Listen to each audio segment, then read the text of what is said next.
بسم اللہ الرحمن الرحیم۔ لاکھوں کروڑوں درود و سلام محمد مصطفیٰ صلی اللہ علیہ وسلم اور آل محمد پر۔ میں ہوں عمر دراز گوندل۔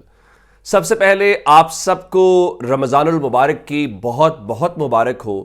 اللہ تعالیٰ یہ مبارک مہینہ آپ کے لیے، آپ کے اہل خانہ کے لیے، آپ کے پیاروں کے لیے خیر و برکت کا باعث ہو اور بہت ساری خوشیاں آپ کی زندگی میں لے کر آئے۔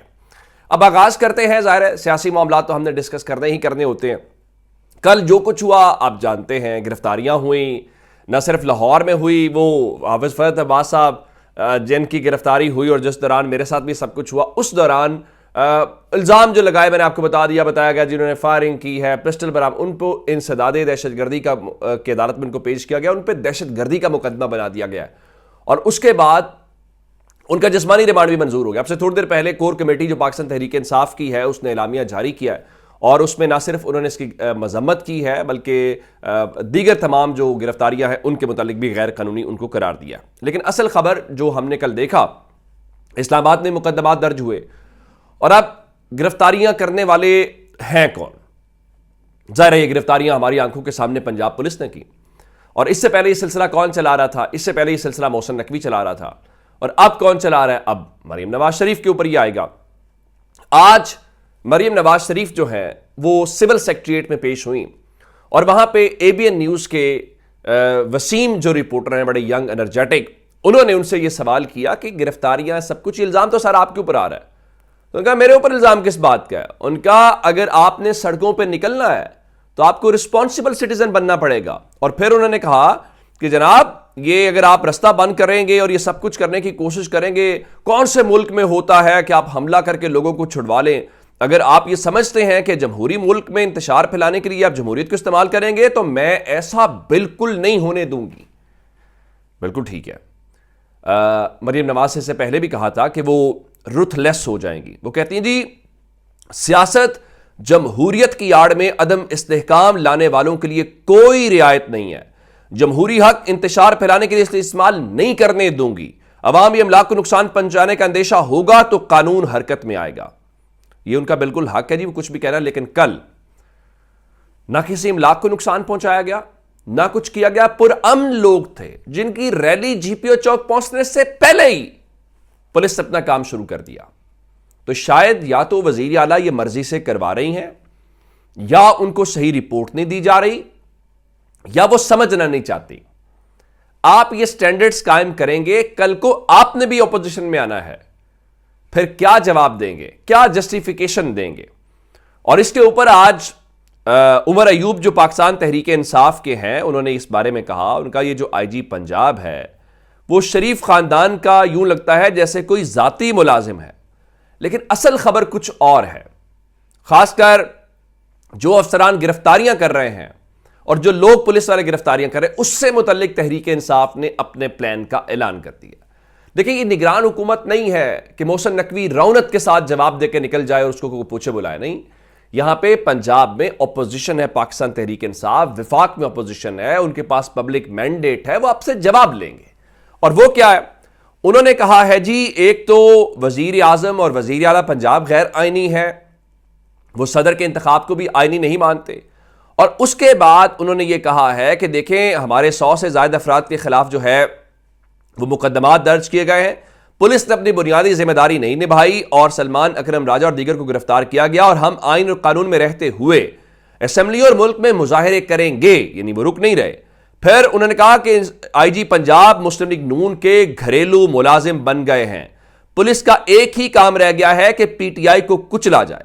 لیکن عمر ایوب کے مطابق پولیس افسران کا اب احتساب ہوگا، اور ان کے مطابق ہم اس وقت جو یہ افسران ہمارے خلاف کارروائیوں میں ملوث ہیں، ہم ان کو مختلف کمیٹیز کے اندر بلائیں گے، اور ان کمیٹیز میں بلانے کے بعد ہم ان سے ان کے نہ صرف اکاؤنٹس چیک کروائیں گے کہ پچھلے تھوڑے عرصے میں ایسی کون سی نوازشات ان کے اوپر ہوئی ہیں، دوسرا اسمبلیز میں کھڑا ان کو کریں گے اور ان سے جواب طلب کریں گے، ان سے پوچھیں گے کہ آپ یہ کیوں کر رہے ہیں یا کس کے نوٹس کے اوپر کر رہے ہیں، تو آپ کو اس کا جواب دینا پڑے گا۔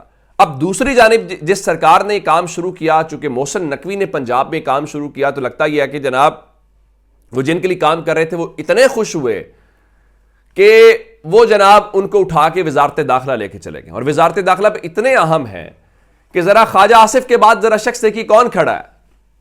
اس کے بعد محسن نقوی کھڑا ہے. رانا تنویر کا نمبر بھی اس کے بعد ہے, یعنی وہ نون لیگ کے سینئر رہنماؤں سے بھی اس کا پہلا نمبر ہے. میں نے آج ٹویٹر پہ یہ سوال پوچھا تھا کہ چلے ہم مان لیتے ہیں نہیں فلاں وزیر فلاں جماعت سے ہے, سالک ہے یا مقبول وہ خالد مقبول ہیں یا کوئی باقی ہے, علیم خان ہے, یہ وزیر داخلہ کس جماعت سے ہے, آخر کس جماعت سے ہے؟ اور پھر ایک اور بات, یہ ڈسکوسلہ ختم ہو گیا ہے کہ اس ملک میں کوئی نگران ہوتے ہیں اور وہ غیر جانبدار ہوتے ہیں. اور عمران خان درست کہتا تھا کہ یہ امپائرز کو ساتھ ملا کے کھیلتے ہیں. احد چیمہ کیا انوار اللہ کاکڑ کی کابینہ میں شامل نہیں تھا جس کے بعد اس کو ہٹایا گیا؟ تو وہ تو تصدیق ہو گئی, وہ چیمہ آج بھی اوت لے رہا تھا. تو لوگ تو کہتے تھے کہ پنجاب محسن نقوی ایکسٹینشن ہے ان کی.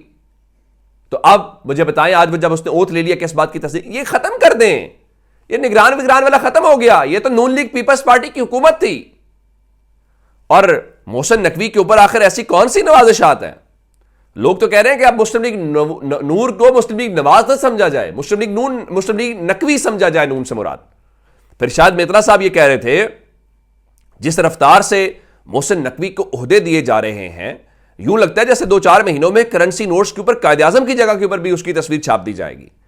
اگر بھائی وہ اتنا ہی قابل ہے, وہ اتنا ہی کمپیٹنٹ ہے, تو اس کو وزیر اعظم لگاؤ. آج وہ ایک اور ٹویٹ آیا ان کا, جی شہباز شریف بھی وفاقی کابینہ کی فہرست میں اپنا نام دے کے خوش ہو گئے. یہ حال ہے کہ کہاں سے تجویز آ رہی ہے, یہ کس کے لوگ ہیں کابینہ کے اندر, آپ سب جانتے ہیں. لیکن بہرحال ان کا حلف ہو گیا ہے اور 19 رکنی کابینہ ہے, اور اس میں سے ابھی 3 جو ہیں اورنگزیب, احد چیمہ, محسن نقوی جو ہیں وہ کسی جگہ پہ نہ الیکٹڈ ہیں.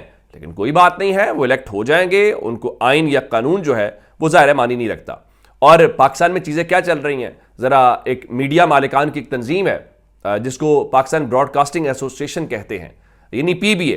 آج وزیر اعلیٰ کے آفس سے بتایا گیا جی وزیر اعلیٰ پنجاب مریم نواز شریف سے پاکستان براڈ کاسٹنگ ایسوسی ایشن کے وفد کی ملاقات.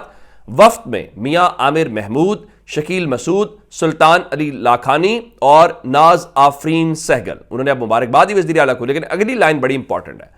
پاکستان براڈ کاسٹنگ ایسوسی ایشن نے مریم نواز شریف کی وزارت اعلیٰ کو خوش آئین قرار دے دیا. یہ میڈیا مالکان کی تنظیم ہے, یہ جو چینل چلاتے ہیں یہ ان کے مالک ہیں. وہ کہہ رہے ہیں جی مریم نواز شریف کی وزارت اعلیٰ جو ہے وہ بالکل خوش آئند ہے. بالکل جناب, آپ دیکھیں, آپ تو اس پورے پروسیس کے اندر حصہ دار ہیں, اور آپ میڈیا کیا کرے گا, مریم نواز شریف کے حوالے سے وہ نہیں بتائے گا کل گاڑیاں توڑ دی گئی, وہ نہیں بتائے گا کہ یہ سب کچھ کل پیپلز پارٹی نے چیرنگ کراس پہ پرسوں کیا, وہاں پہ وہ جشن وشن منایا, تب روڈ نہیں بلاک ہوا. تحریک انصاف کی ریلی جو بھی پہنچی بھی نہیں جی پی او چوک, تب روڈ بلاک ہو گیا. اور تنقید کس پہ کرنی ہے, علی امین گنڈا پور پہ. کیوں کرنی ہے بتا دیتا ہوں آپ کو. اب اس کا جرم ہے آج کا سن لیجئے. خیبر پختونخوا کے وزیر اعلیٰ نے وہاں پہ جو مدرسے ہیں ان 1500 مدارس کو سولرائزیشن کا جو منصوبہ ہے, یعنی ان کے اوپر سولر کا پروجیکٹ ہو, وہ بجلی کے اس عمل سے نکل جائیں, ان کو 1500 مدرسوں کو شامل کرنے کا اعلان کیا ہے. اب یہ تو اس کا جرم ہے. یہ آپ نے کیوں کر دیا ہے؟ یہ تو نہیں کرنا تھا. آپ نے تو کرنا تھا آٹے کے تھیلے بانٹیں, اس پہ نواز شریف والی تصویر لگائیں, پھر پوچھیں تو آپ رونق سے جواب دیں. آپ کو نہیں پتا پنجاب میں کس کی حکومت ہے؟ سب کو پتا ہے پنجاب اور پاکستان میں کس کی حکومت ہے, سب کو پتا ہے, اور آپ کو بھی پتا ہے کتنی آپ کی حکومت ہے. علی امین گنڈا پور کا ایک جرم یہ ہے, ایک اور سن لیجئے, کہ خیبر پختونخوا میں پولیو کیمپین سٹارٹ کی گئی ہے. ان کا پولیو کے جو قطرے نہیں پلائیں گے ان کے والدین کے خلاف سخت کارروائی کی جائے گی. ان کے جو شناختی کارڈز ہیں وہ بلاک کر دیے جائیں گے. بالکل ٹھیک ہے, لیکن یہ اس کے اوپر بھی کیا کرنا ہے, ہم نے تنقید کرنی ہے. اچھا, اب میں نے آپ کو بتایا تھا کہ عمران خان کی ضمانت کو لے کے سائفر کیس کے اندر جو ان کی سزا معطلی ہے اور جو اس کی سزا اور بریت والا معاملہ ہے, اس کے اوپر سماعت ہوئی 2 رکنی بینچ نے. تو آج وہ FIA جو گھنٹوں لگا کے عمران خان کو سزا دلوانے میں رہا, انہوں نے کہا جی عمران خان کی جو اپیل ہے وہ ناقابل سماعت ہے, آپ اس کو سن ہی نہیں سکتے. وہاں پہ حامد علی شاہ جو پروسیکیوٹر ہیں وہ آئے, انہوں نے کہا جی عدالت نے پوچھا کہ کیسے جو ہے وہ آپ نے اعتراض, ان کا دیکھیں جی ایک تو 1983 کے ایکٹ کے تحت یہ اپیل ہی نہیں ہو سکتی, یعنی سائفر کیس میں اپیل ہی نہیں ہو سکتی. تو اس نے اس پہ ایف آئی اے نے کہا کہ اس حوالے سے سی آر پی سی خاموش ہے، آفیشل سیکرٹ ایکٹ میں اپیل کا کوئی حق موجود نہیں ہے، نمبر 1۔ نمبر 2، انہوں نے یہ کہا کہ ہمارا دوسرا اعتراض یہ ہے کہ اپیل 2 رکنی بینچ نہیں سن سکتا۔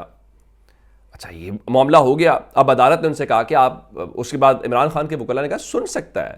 اس قسم کے بہت سارے کیسز جو ہے وہ جو آرمڈ فورسز کے لوگ ہیں ان کے آتے ہیں، اس میں اپیلیں لگتی ہیں۔ تو اس پہ عدالت نے کہا کہ ٹھیک ہے آپ ہماری معاونت کریں، اور ان کو کہا کہ آپ جو ہے اس کے اوپر اپنے دلائل دیں ایف آئی اے والے، اور جو 13 مارچ تک سماعت ہے وہ انہوں نے اس سلسلے میں ملتوی کر دی۔ چلیں، اب وہ کہتے رہے ہیں کہ آفیشل سیکرٹ ایکٹ میں اپیل کا کوئی حق موجود نہیں ہے، یہ جو ایف آئی اے والے لائن لے رہے ہیں، اور ظاہر ہے عمران خان کو تو اپیل کا حق ملنا بھی نہیں چاہیے۔ لیکن دلچسپ بات کیا ہے؟ دلچسپ بات یہ ہے کہ ہم ملک کے سابق وزیر اعظم کو اپیل کا حق نہیں دینا چاہتے، ہم اس کو جیل میں رکھنا چاہتے ہیں، ہم اس کو سزا دینا چاہتے ہیں، ہم اس کو سبق سکھانا چاہتے ہیں کہ تمہاری مجال، تم ایک لوگوں کو کی بنیاد پہ باتیں کرتے ہو، پھر کہتے لوگ میرے ساتھ ہیں، تو لوگوں کا ساتھ ہونا معنی نہیں رکھتا۔ تو اب ذرا دیکھیے گا، اس ملک میں ایک انڈیا کا جاسوس پکڑا جاتا ہے، کلبھوشن یادو جس کا نام ہے، وہ ریاست کی سکمی حراست میں ہے۔ آپ کو یاد ہوگا کہ جب آپ کو عالمی عدالت انصاف نے فیصلہ سنایا تو آپ کو اس کے لیے باقاعدہ قانون سازی کرنی پڑی، یعنی الگ لا بنانا پڑا، اسپیشل قانون سازی کر کے کلبھوشن یادو کو، جو پاکستان کی سرزمین پہ جاسوسی کر رہا تھا پاکستان کی ریاست کے خلاف، ہمارے خلاف، اس کو اپیل کا حق دیا۔ ٹھیک ہے جی۔ اور ملک کا ایک جو سابق وزیر اعظم ہے، اس میں ایف آئی اے کہتا ہے کہ جناب سائفر کا جو حق ہے وہ اس میں اپیل کا حق نہیں ہے۔